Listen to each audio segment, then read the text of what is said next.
Good afternoon, everybody, and welcome to this Bruegel event on public support for climate action. Can governments deliver on citizens' expectations? I'm Heather Graby, a senior fellow at Bruegel and the co-author, together with Jan Eichhorn, who's also here today, of a new policy brief at Bruegel on that issue. Those of you who are here in person can pick it up outside the room, and those of you who are online can read it on the Bruegel website.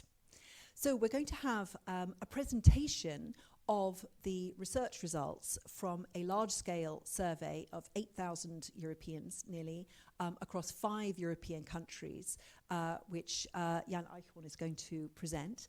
And then we're going to have a panel discussion about the results of that survey and also of focus groups in Germany, the country of the moment, which go deeper into the views of citizens on climate change and also on climate action. So we will start with the presentation and then move into the panel discussion. Our speakers are Jan, who's founding partner and research director at DPART, which is a democratic participation think tank in Berlin, as well as at Edinburgh University. And he's also a government advisor to various political institutions in Germany, the UK, and Scotland. We will also have Kurt van den Berge, Director General of DG Klima, who's running slightly late, but will join us shortly. And we will also have Michaela Höll, who's the Senior Associate at Agora Energiewende, focusing on energy issues in particular, and she's also has long experience as a Commission official working on a variety of regulatory issues, and particularly to do with climate and environment. So really what we want to get to today, as everybody starts to absorb the results of the election in Germany and all of the geopolitical shifts and so on, is how much do voters still care about climate? Are they still worried about climate change? And what kind of climate action do they want to see? A lot of the election results in recent months, including the European Parliament election last summer, have been taken as evidence that voters don't want climate policy, that they have deprioritized it radically, and that the moment has changed significantly. But actually, it's rather important to look much deeper at what voters actually think, particularly what priority they give to climate amid concerns about security and the cost of living. Also, it's important to look at what is really the cause and effect relationship between voters and political parties. Are political parties following the preferences of voters, or are they giving cues that voters pick up on? We also wanted to look in this research at whether it's only wealthier citizens who care about climate policies and want to see more climate action. Do poorer ones feel that they can afford to be involved in a climate transition? And how much do views vary across income groups, across countries, and across age groups? And age is one of the most interesting areas, which is, I think, very much under-researched. So we're going to have a presentation first from Jan. You can start thinking about what questions you might want to ask in the discussion. I'll take ones in the room, but also those of you online can pose questions by going onto Slido and using the hashtag transition. So hashtag transition, and you can put up your questions at any time and I will pick them up, bring them into the discussion. So we will start with the presentation, then we'll have, I think, a pretty lively debate about this issue. So this is the moment to ask questions you've never dared to ask about what voters really think. Over to you, Jan.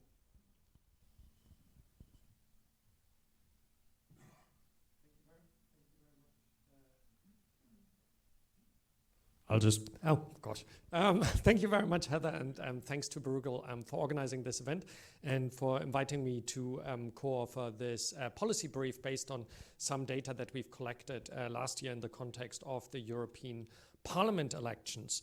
As Heather said, this assumption that publics have stopped caring about climate change is quite pervasive. When I talk to political leaders designing strategies and so on, it's something that's come up a lot. Kind of, should we tone this down for the moment or not? And it's based on a lot of polling, obviously, that has shown that the overall salience of the question on climate change seems to have dropped below some others. But does that really mean that Europeans have stopped caring about climate change? That's the starting point that we had for our discussions. And it's one that definitely came up in the German parliament elections just held now. This is from just a week ago when Friedrich Merz was still candidate rather than the likely elected chancellor to be. And it was in one of the final televised events where Merz said, in this election campaign, we discussed climate change remarkably little. Other topics have become more important. Climate protection have fallen behind as a theme. And it was a common narrative that was often stated by politicians. Basically, voters don't care about this anymore, so therefore we are going to de-emphasize this.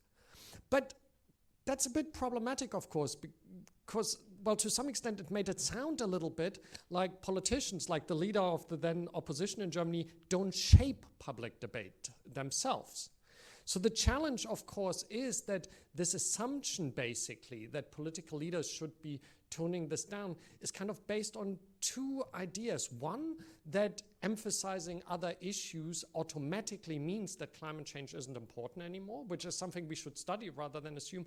But second of all, also, it's building on the assumption that effectively, well, leaders are just responding rather than shaping debates. And those are things we wanted to look at in a little more detail, which is at the core of the analysis that we're presenting in our briefing paper here. And as you can already see from the title, our conclusions are a bit different. Yes, other topics are very important to Europeans, but actually they still want action. The reason why they might sound less hopeful or enthusiastic about it actually has little to do with the climate.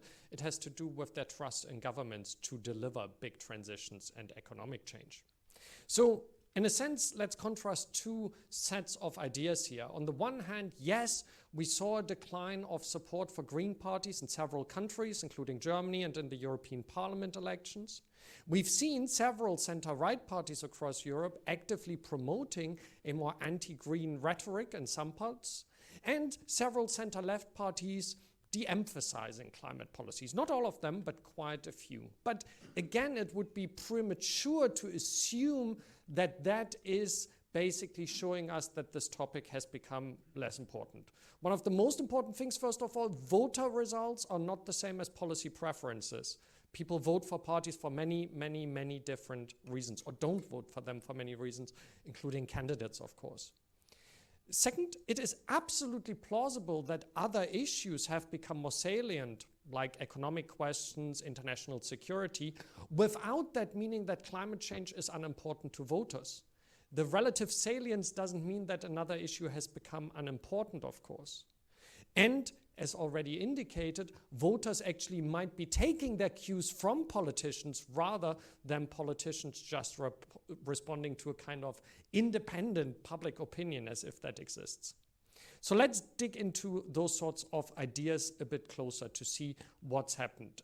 This is based on representative survey data that we collected at Depart last year in the context of the European Parliament elections. I won't bore you with all the methodological details, but there is a link at the bottom if you want to go into that a bit more. We're looking at data from Germany, France, Italy, Poland, and Sweden. These are representative for the population aged 18 to 80 in all of those countries. And we can compare the results to findings we had from 2020, which is one of the really interesting things to see. What has actually changed in those countries regarding some of those dynamics? And finally, we're digging in a bit deeper into Germany here, as not just because of the elections, but as I'll show you also because in Germany we've seen some of the most dramatic changes in public attitudes, and we're using focus groups that we've conducted last year in Leipzig there that had a kind of the full political attitude spectrum of Germany represented in them as well, to see how people actually talk about these issues themselves. So let's start with the cross-country findings, however. The most fundamental point is, and you probably have seen things like this, People still care about climate change, and climate denialism is an absolute minority view. That hasn't changed, basically. Less than 10%, or at most roughly 10%, agree with statements like, we don't need to do anything about climate change. That hasn't changed. And it's really important because when we talk about climate change debates, it is not kind of on switch or off switch here. We're talking about changes in gradient of attitudes and in particular manifestations. Most people still think climate change is real and an important topic. And yes, it is not the top one priority for European publics when we just ask that kind of slightly strange question, what's the most important thing in this case for the European Union? At the top, this is kind of people who've ranked any of these issues as one of their top 3 priorities. At the top, economic stability, growth, and security and defense. That's unsurprising. Both of those asked after a cost of living crisis and obviously the war in Ukraine make a lot of sense for European publics to emphasize. So climate change has slipped a bit since 2020, but look at this last year, this climate change across those 5 countries is at exactly the same level of immigration and refugee policies in terms of prioritization. So when we talk about relative preferences in the last few years, in particular a strong narrative that Europe should talk more about migration, well, yes, it's important, but actually climate change is at least as important in terms of priority setting around this. So it does not become an unimportant issue, which is very, very important to note. And also, it is not one that is only being seen as important to people in certain parts of the political spectrum. To the contrary, actually, the concern about climate change cuts across most party affinity groups. And surprisingly, it's most common amongst Green voters. 86% of Green Party supporters say that they're really concerned about climate change.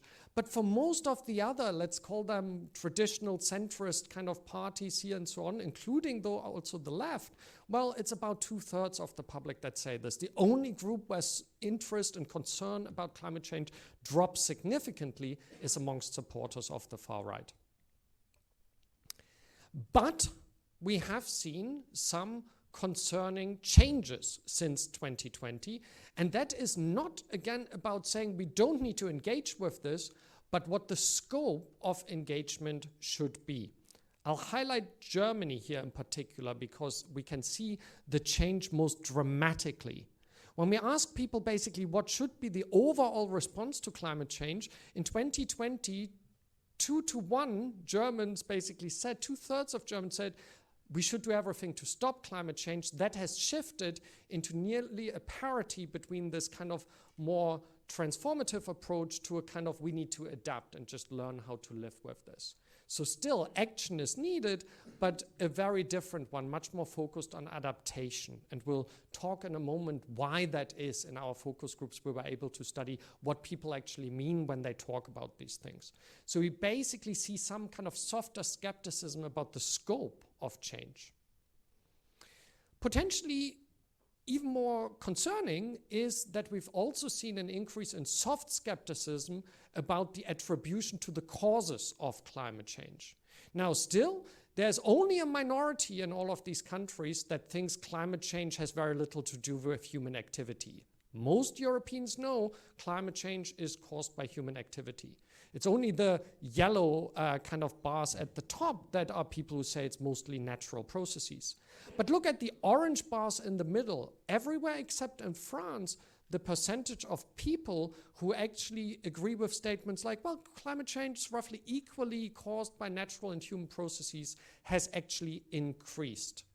And that is concerning, of course, because yes, human activity is seen as a driver of climate change, but to what extent it is seen as such, there is a small increase in the sort of softer skepticism that we need to engage with. And obviously this doesn't come from anywhere. We've had people like the Green Wedge report by Counterpoint, Catherine Fieschi and so on that shown these are active efforts, of course, and particularly in groups amongst the far right, trying to create this soft skepticism, increasing it further. So, Having said that, overall, as we've seen, climate change remains an important topic for Europeans, and crucially, that cuts across financial income groups.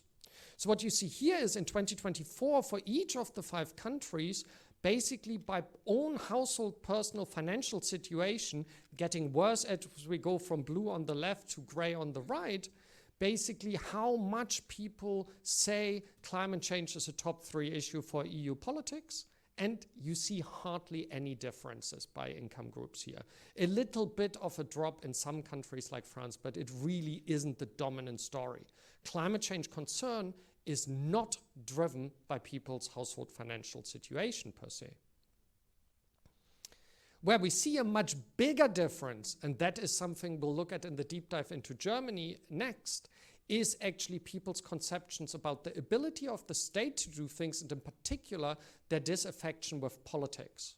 So let me focus on Germany again, because here this distinction becomes the clearest, the most apparent.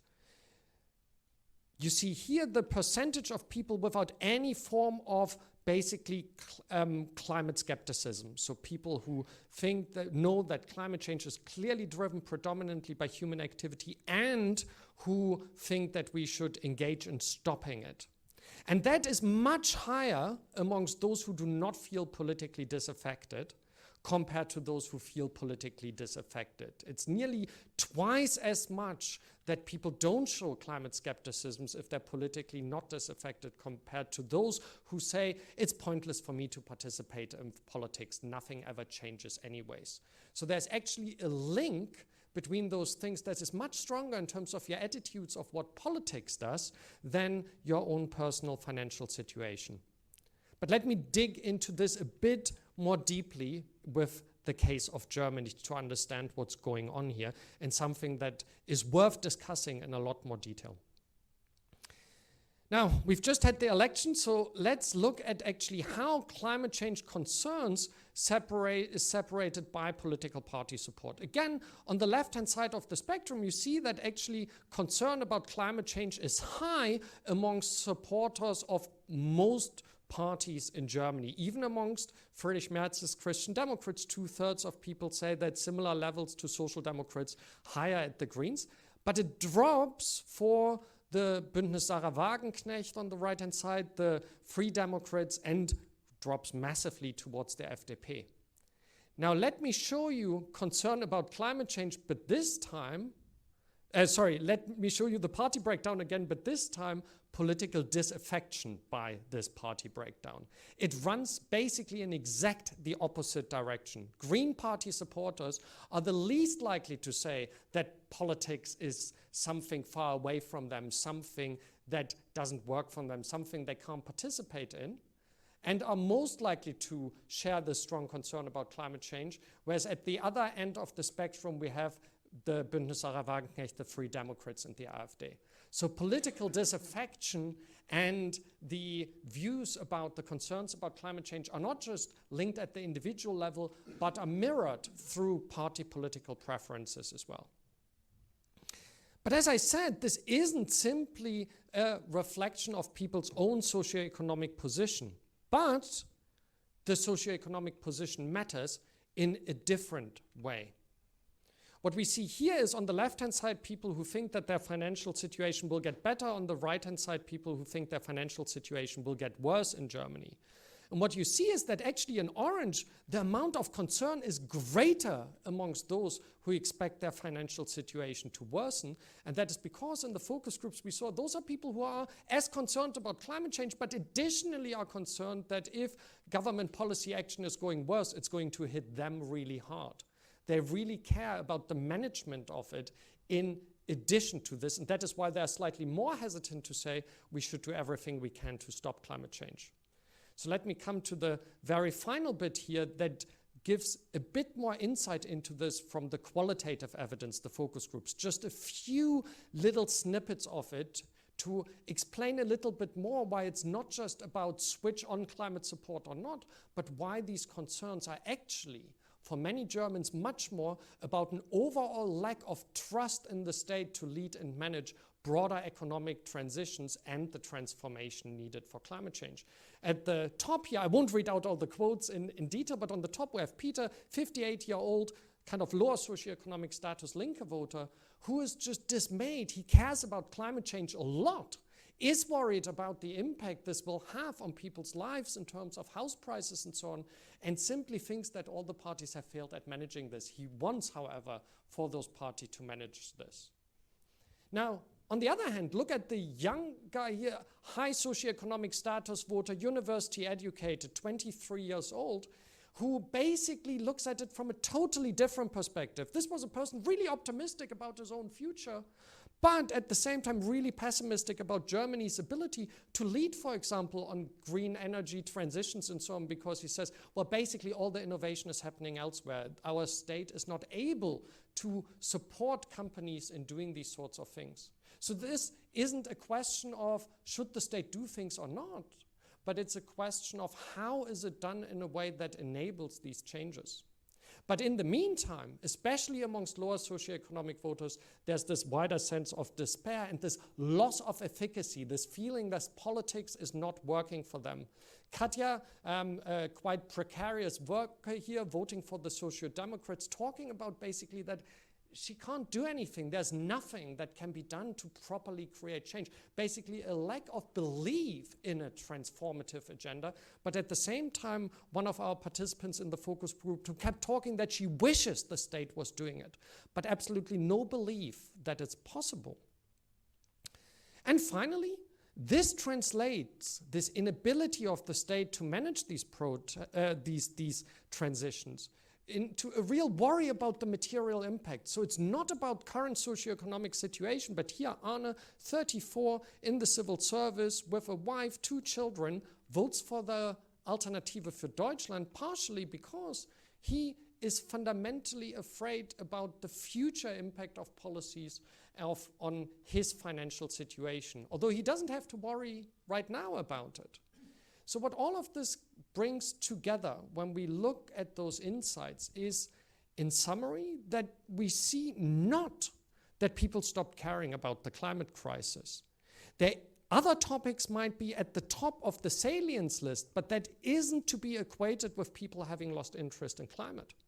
What we have seen is this kind of softer skepticism, not an increased denialism, but that softer skepticism is partially a reflection that people, especially in Germany, have lost faith in governments to shape those big transitions, although they express a strong desire that governments take a strong role, enabling, for example, industry to go through transformations. We see a similar concern about all socioeconomic groups, but this negative outlook particularly hits those with a material problem right now and concerns about this. So what we conclude from this is that it's time to act now for politicians to say salience in publics is lower, therefore we are going to tone it down, is a very bad idea. Because of course far-right actors are also trying to widen that wedge, increase the soft skepticism. It's going to be much harder for a centrist politician in 4 years' time to argue for big transformative renewable energy projects if that narrative isn't maintained and that strong message communicated right now. And finally, if people are meant to feel that they are connected to it, we need to connect those economic and policy questions to process debates about democratic participation, such as democratic innovations, deliberative democracy at a local level as well, where people can actually see positive changes from those transformations. Thank you very much. I'm really excited for the conversation now.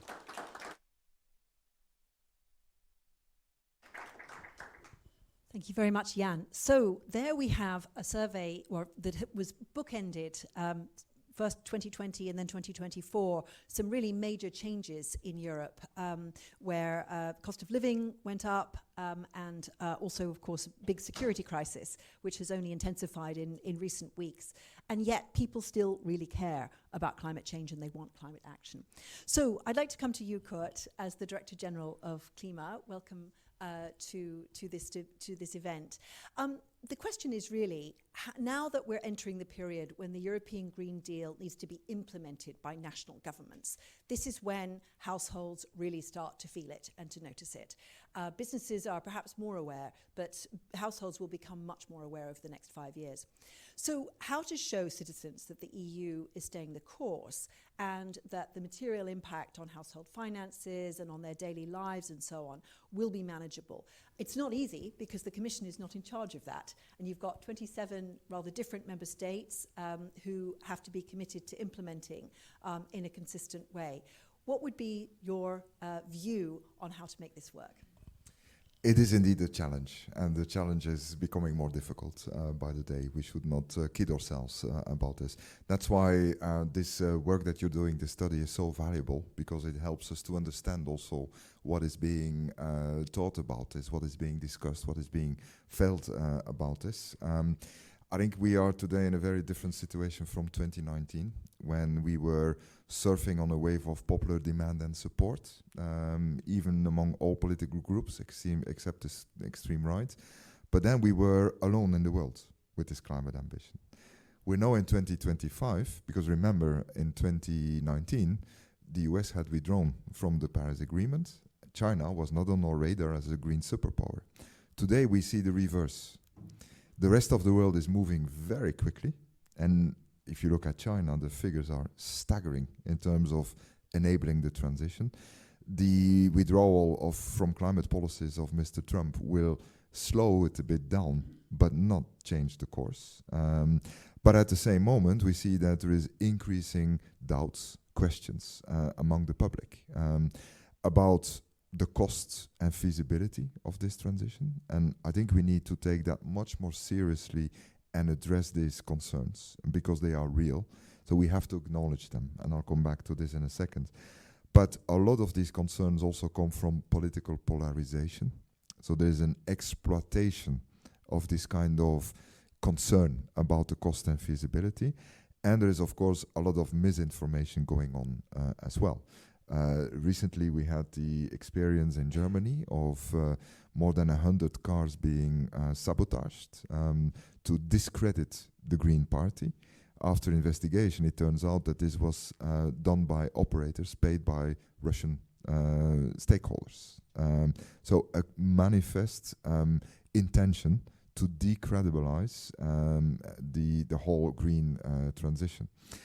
I think what we need to do is three things in my mind, possibly a lot more, but at least three things. One is we need to explain to our public politically that this transition is about an existential issue for Europe, not only for the climate. We're doing this not just to protect the climate. The climate couldn't care less whether it warms or doesn't warm. Humans or prosperity or human civilization care a lot, because if we warm the planet by more than 3 degrees or even 2 degrees, it will become a very different planet. That's also why terms like freedom energy are playing very well. When we had the Russian invasion in Ukraine, the whole dash for renewables was termed freedom energy. That's really very important in the whole public and political discourse. Secondly, this transition will only work if people know that it will deliver on costs, on comfort, and on confidence. The three are important. We need to explain much better that when you look at a total cost of ownership, switching to electric cars or to heat pumps in your house is actually a good investment. It will pay off, of course, if framework conditions are right, if taxes on electricity are lower than on gas. So we need to get a few of these framework conditions right. But if we have that right, then actually it's a very good economic investment. But we need to explain this, and we need to come with financing models to make sure that people buy into this, and that doing this transition is not too much of a hassle. because that is what is holding often people back from doing this. And the confidence part is really about, and this was mentioned in your presentation, people want to contribute if they know that it will be fairly shared. There was a recent study by the University of Bonn, I believe, which showed that 85% of the world population was willing to make a sacrifice for climate if they were assured that everyone would do a proportionate sacrifice as well. And that many people were not convinced that this would be the case. They don't want to be the only ones doing this. And last point, we of course need to make sure that we have a just transition agenda in place so that the most vulnerable households and micro enterprises in our economy and society are being supported in this transition. And that's going to be something we'll do with the Social Climate Fund, which will be resourced by the revenues from the extension of ETS to housing and road transport. It's the first time that we will have at European level the possibility to address energy poverty and transport poverty. And if we can do this successfully with the member states, all the member states have to submit plans for this by June this year. If we can do that successfully, that may also change the opinion and the discourse about this climate agenda. Thanks very much for that overview of the global picture as well. And I think this question of proportionality is really key. I've been struck by how much in recent election campaigns there's often been an argument that, well, if China and India are not doing it, then why should we? If Europe is alone, then this is really bad for our competitiveness. Now, you were pointing out how much China has invested in, certainly in clean tech and so on. India, less so. India's in a different situation. But how much do you think it's possible to say to citizens, this transition will go on? Even if Trump is going back on it, even if he's actually creating disincentives for the transition, not just withdrawing and being passive like last time, but actively trying to undermine European policies and indeed European politicians who are in favor of the transition. How do we stick to the course? Well, by explaining to people that going electric is much more efficient. Mm-hmm. It's good economically and it's good ecologically. An electric car is 3 times more energy efficient than a petrol car. This is a fact. This is what scientists and experts are saying. So we won't stop this transition because the technology will lead us there. And this is happening. Bloomberg told us 2 weeks ago that investments in clean tech and clean energy last year were $2.1 trillion, more than double the fossil investment. And this ratio will increase from 2 to 1 to 4 to 1. And so if you look in China, for example, of this $2.1 trillion, 850 billion euros was in China. This transition will happen. And if you look, one last indicator, if you look at what is happening with the electrification of scooters around the world, also in India and in large parts of Asia, it's going electric, and the rest will follow. So we should not be in Europe the ones that are the laggards in this. We should really be the front runners in this transition because we are so dependent on importing fossil fuels. So for us, this should be a no-brainer. Absolutely. Fossil fuels are not going to get cheaper just because of drill, baby, drill, in practice, because the global markets are there. I liked your point also about two-wheelers. We tend to think a lot about four-wheelers in Europe, but two-wheelers are how much of the world's population gets around. So that's an important transition. So, Michaela, from your work at Agora Energiewende, you've been looking at the impact of ETS2. This is a really important one. This is when households start to notice both their heating bills and also their transport is really affected by EU-level policies. And of course, as a German citizen living and working in Brussels, you've also seen the way in which the election has played out at first hand. What are your views on how governments could deliver on citizens' expectations? Yeah, thanks a lot for the invitation. Yeah, indeed. I actually followed the results of the election, having in mind already that I have to sit here next to Kurt Vandenberg, so no pressure on Sunday evening and yesterday. I think what's really striking is just how rational both voters and parties behave. Because,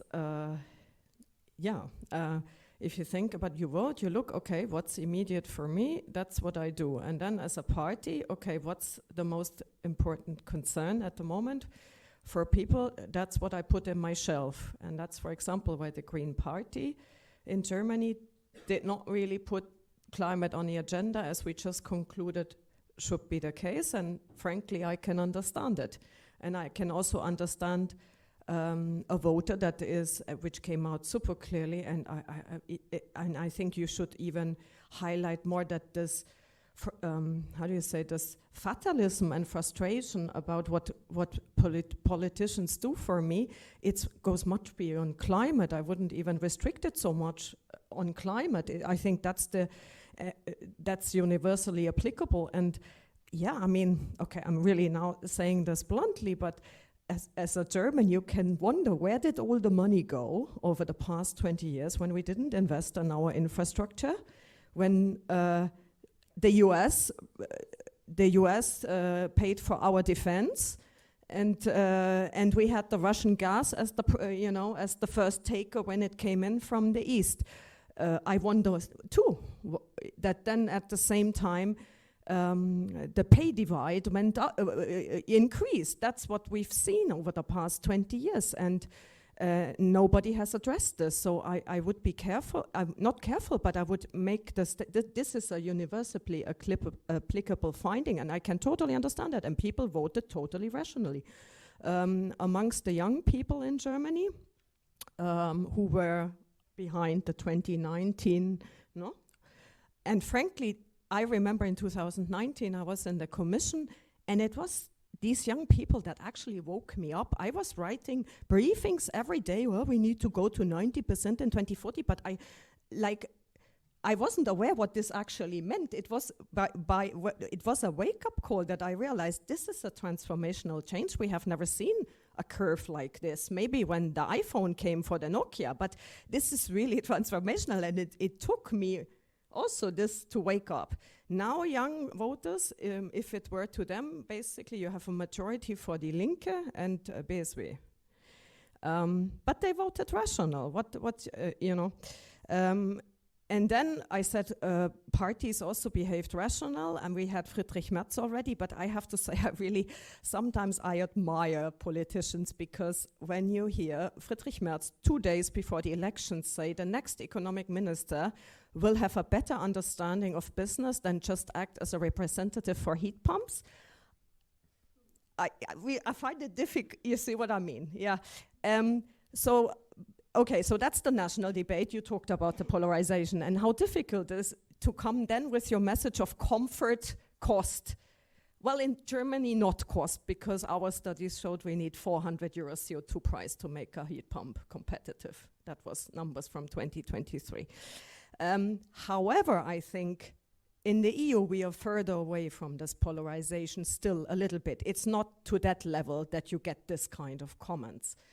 And that's why I think, especially in the EU, and now we have this responsibility to, to work in the background on these issues a bit more.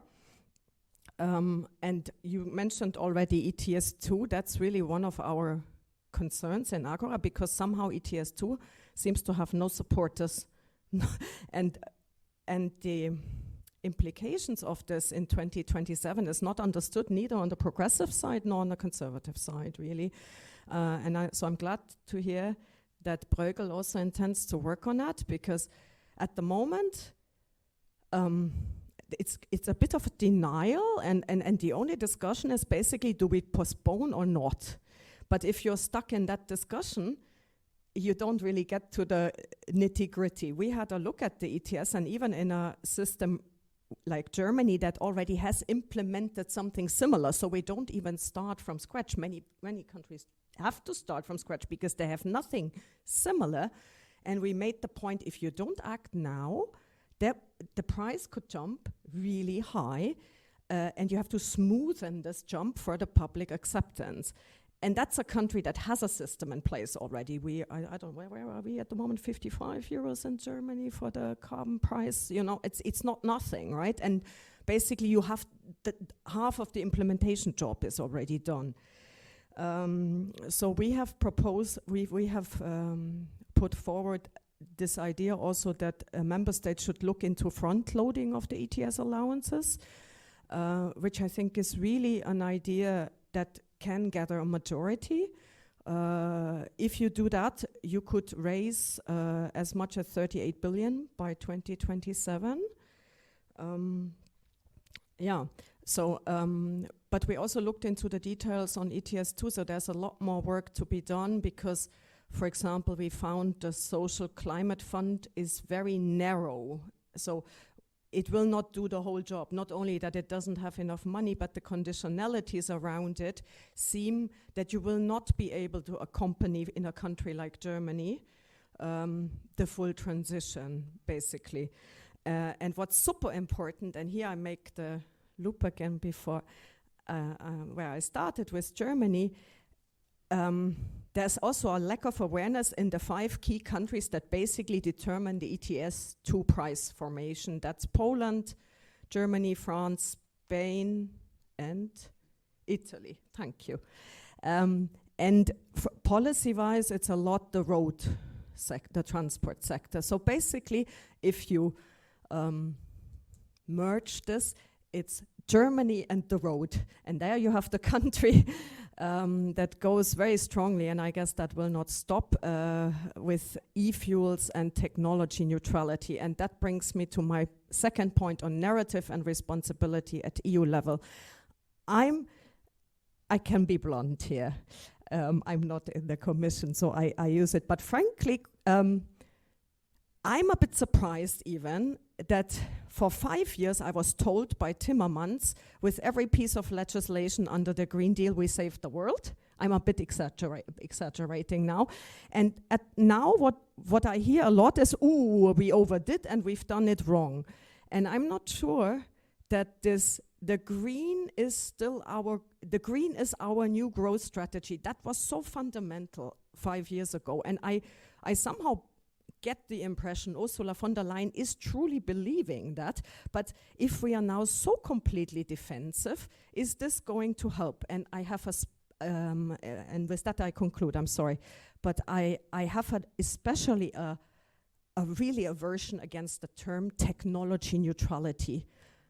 First it popped up only in discussions, and now it's already in Commission documents. Why has this become a dogma? And how on earth can you think that when you have to defossilize an economic system, there's a place for technology neutrality, and you also have not money to fund 5 different sets of infrastructure? So for me, technology neutrality is mostly investor uncertainty, and you could see that even down to the consumer, that they stopped buying heat pumps after this confusion. So why are we promoting so much this narrative? I frankly, I don't understand. Okay, I stop here. Thanks. Thank you. Great points, Michaela, as an energy expert and as a citizen.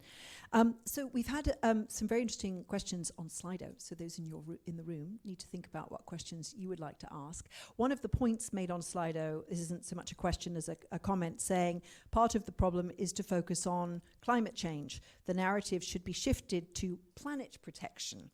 I.e. focus on fighting emissions and pollution. So this issue of narratives that you brought up, Michaela, is clearly there.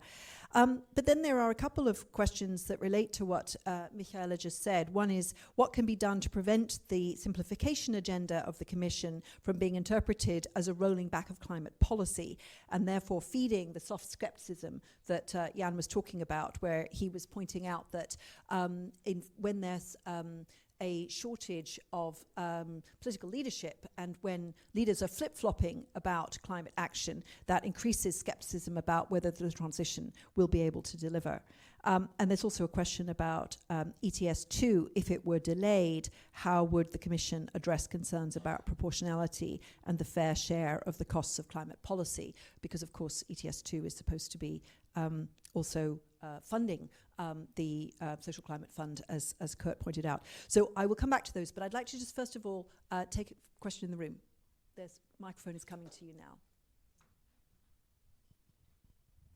Thank you very much. My question is first about the second part of your headline of the report. Sorry, Nicholas Koma, you're active. The second part of your headline, don't trust governments to deliver. The link seems a bit tenuous based on the question and figures you put in the report. It seems to me as if it's largely linked to two key figures based on trust in Parliament.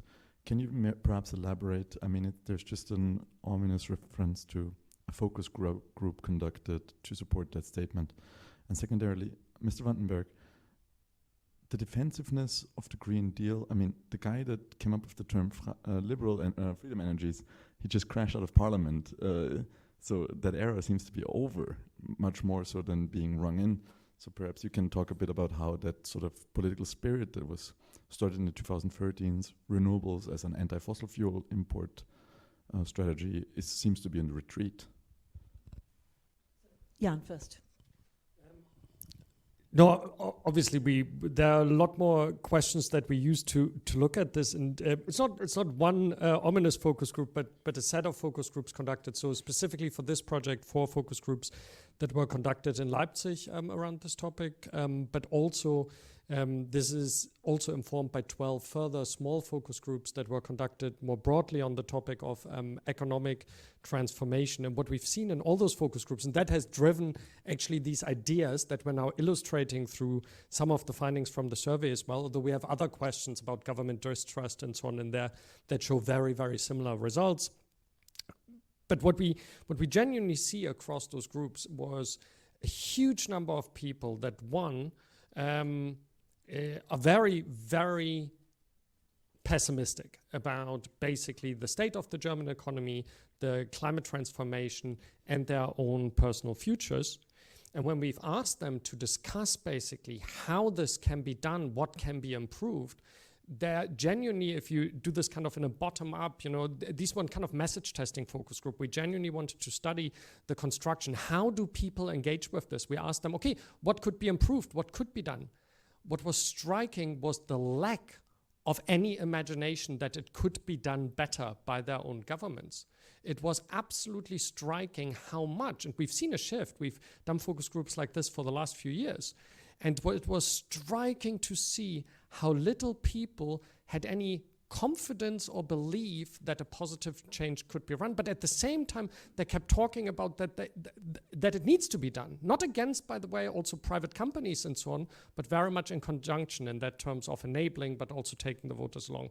So, but yeah, we only put one of the figures that express that in here, but there are more figures in the survey. There's also the background report that we put up today as well, that I referenced on the slides, that has a bit more detail on this as well, but we can provide more figures too.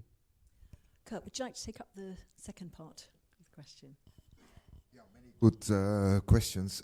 First on the defensiveness of the Green Deal. I think President von der Leyen has made it very clear. We will stay the course. She's been elected in Parliament by more than 400 votes on that platform of staying the course, and also selected by the heads of state and government to continue this. We have a binding climate law. We will soon come forward also with the proposal for 90% 2040. We will stay on course. Having said this, we need to adapt our agenda to a changing context. When we launched the Green Deal with climate at the core in 2019, no one knew that there would be the pandemic. And in the midst of the pandemic, there were many questions. Should we continue with this? Can we afford this climate ambition? Knowing that we're the only ones in the world doing this, we actually came through the pandemic with a stronger agenda, thanks to NextGen EU. We then had the invasion of Ukraine, the terrible invasion by the Russians, completely unjustified. Again, there was a bit of a moment of hesitation. Should we continue with this? Actually, we doubled down. we put REPowerEU on the table, which has had a 5-fold increase in clean energy investment, thanks to all the policies we put in place. We then had another wake-up call, which was the IRA of Joe Biden. We hadn't seen that one coming. That was really a threat to our Green Deal as a competitiveness agenda. We didn't back down. We said, let's have a Green Deal industrial plan. And we worked on that, and we had the Net Zero Industry Act. Today, what we see is that protecting the climate is not the winning argument. Competitiveness is the winning argument. And Mr. Draghi has said very clearly in his report, decarbonization will be a driver of competitiveness. It has to be. We have no choice. Because if we believe that we will continue to have energy-intensive industries in Europe with importing fossil fuels, then we're really wrong. We really have an existential interest to move as quickly as possible through this clean energy transition and decarbonization. But Mr. Draghi clearly says this will only happen if all policies are aligned to the same goal. And that's the work we have ahead of us now. So we need to much broader look at synergies with trade policy, how to use industry policy, etc. And I believe that the Clean Industrial Deal that will be presented tomorrow will again reinforce the message. We will stay the course because it is in our interest for competitiveness and security. There is a lot of discussion and debate now around the omnibus.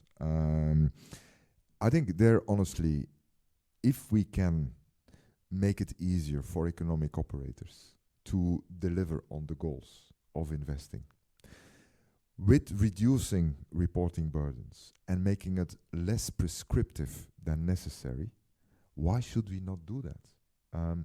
I think that's a job we have to do. I think there is a realization that in some legal instruments we may have been too prescriptive.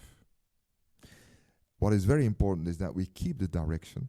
We clearly say this is where we will go, but everything that is not necessary in terms of prescriptiveness, we can maybe alleviate a little bit, as long as we don't create legal uncertainty for investors.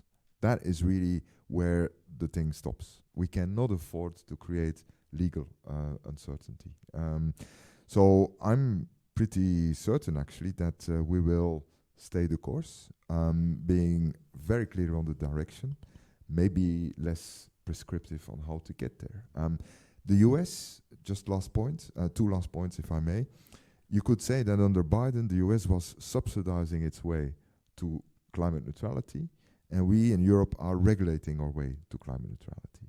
The good thing would be somewhere in the middle, regulating and subsidizing. The problem is that in Europe, it's very difficult to get a budget at the EU level that we would need to make this transition cost efficient. So we may tend to sometimes look too much at the power of regulation. We have to find a better balance now, which will not be easy because there are many priorities for funding. Last point on technology neutrality. This is part of this conversation that we don't need to prescribe too much. If the market can deliver the solutions that we need, then let the market do it, as long as we're clear what we need to achieve. Having said this, I personally think that talking about technology neutrality without talking at the same time about cost efficiency is not very rational. You can only meaningfully talk about technology neutrality if you also bring in cost efficiency. Then it really makes sense, I think. And perhaps the question of cost efficiency over time. Yeah, this is really the issue. It's over time. Yeah. Michaela, do you want to come back on that? Yeah.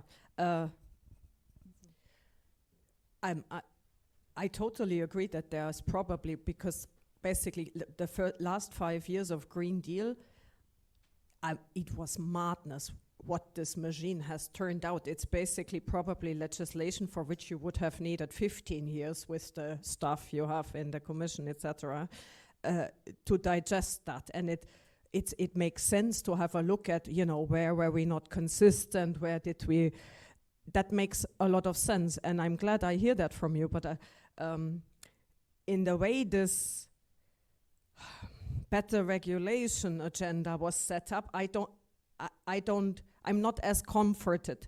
Let me give you an example. I spent a lot of my time over the past 4 years in Agora working on hydrogen. And it would be, and so the Commission has come to terms with it that we were over-promising on what this solution can do and where. And it would be nice if along with this, okay, now we look into where we can simplify and cut a few corners, we would learn this lesson too. Okay, how is it that the Commission ended up suggesting these targets that every independent expert 4 years ago told you already this is against economics and physics? How did we end up there? You still have tweets about people promising it for heating and for transport, and that's not helpful. And I would have us like to learn this, and instead what I see in the way it was set up with the public consultation, I get the impression we are a bit back to the Lisbon agenda, better regulation a la 20 years ago. And I think we should know better by now. So I would be much more comfortable, because I'm sure you can simplify a lot of things, and what was put in was all probably double and triple, and what we suggest for CBAM seems to make a lot of sense. But I'm still worried a bit about the narrative, and just to say and let's apply the lessons we learned on the hydrogen promises, which were misleading, also including the citizens, and still are, because we haven't fully pulled back. I see the next shaping up a bit, the next narrative, which is not helping in the narrative we want, is getting out with offsetting and promising CCS and asking for a backbone on CO2, which we have modeling in the pipeline on infrastructure is not necessary for the EU, and again lose time and money. I would love that at least is also understood, but yeah, it's just the perception from outside, I guess, that I wanted to share. Yeah, I think the broad point you're making is that consistency is needed, that the public, for citizens to understand this is a transformative agenda which will have an impact right across the economy and indeed the global economy, as Kurt was pointing out. And it's the flip-flopping and going back and forth creates uncertainty both for investment, which is what Draghi says we so desperately need, and also for citizens to understand. So perhaps we're nearly out of time. I just want to come back to you, Kurt, with a question about this issue of how to maintain consistency. Because, I mean, what we're seeing now with, let's see what comes out in the omnibus due to go to the college tomorrow, along with the Clean Industrial Deal and the Affordable Energy Act. How far is it possible for the Commission now to simply to set out a very clear agenda for the next 5 years and say, look, this is it? There have been a lot of complaints by investors saying having less transparency by deregulation, for example, on sustainability reporting, is not good for us. We actually want to know where the risks are across the European economy. We want to understand which companies have really made the efforts and which ones have not, which ones are more exposed and which are not. So how to maintain that in a very fractious and heated political environment where everybody's concerned about geopolitics and so on? How would you keep the messaging very consistent? Well, I think we've tried to do this in our competitiveness compass, which is explaining how we see and internalize the Draghi report, and their competitiveness and decarbonization go hand in hand. Where I do see a little bit of concern is that sometimes deregulation is perceived as the solution to everything. That is especially coming from Germany, but not only. And there's this illusion in Germany that if we simply do away with all the rules, things will be much better. That I think if we can simplify and streamline regulation, we have to do that. But deregulating, I think we will soon learn what the effect of this is in the United States. And the events in the United States are telling us what the value and asset will be for Europe of remaining predictable. So we have to find that balance between predictability and direction without becoming over-prescriptive.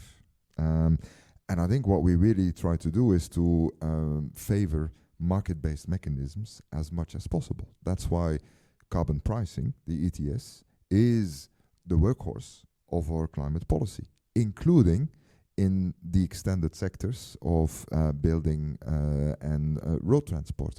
This will be a challenge. I don't hide you that. But I also see that those member states that want to postpone the ETS2 want an earlier implementation of the Social Climate Fund. There is no Social Climate Fund without an ETS2. Yeah. But there will also be no ETS2 without the Social Climate Fund. And if we don't do it this way, then how do we do it? With regulation, which will hit the poor in our society even harder. Carbon pricing is socially more progressive than regulation, or not doing anything, because the cost of doing nothing in terms of climate action will hit the poor more than the rich. Yeah. So it's a very difficult proposition to make, but ETS2 is actually the most social policy we can have. And we need to explain that better. I think what is happening is, and I borrow a term here from Jean Pisani-Ferry, who wrote in September in the Financial Times, and he was dead right. He said, what we currently see is a battle going on between green and brown capitalism. Our task is to make sure that green capitalism wins and that there are as few losers as possible from the brown capitalism. And that is in Europe's existential interest. And that's why we from the Commission will definitely stay the course, but navigating in a political context that is changing all the time. Okay, thank you very much. We unfortunately have to finish there just because of time, but very appreciative to all of our speakers today on this very complex set of issues. Bruegel will be publishing quite shortly a piece on the Social Climate Fund and how to manage the impact of the emissions trading scheme being extended to buildings and transport. So you'll be able to read that amid also an analysis of the Clean Industrial Deal and a number of other issues to do with climate on the Bruegel website shortly. Meanwhile, thank you very much for attending today, and I hope that you will also carry this debate out into all of the communities that you know best and make sure that we keep talking about climate and that the democratic participation in climate debates remains high. Thank you very much.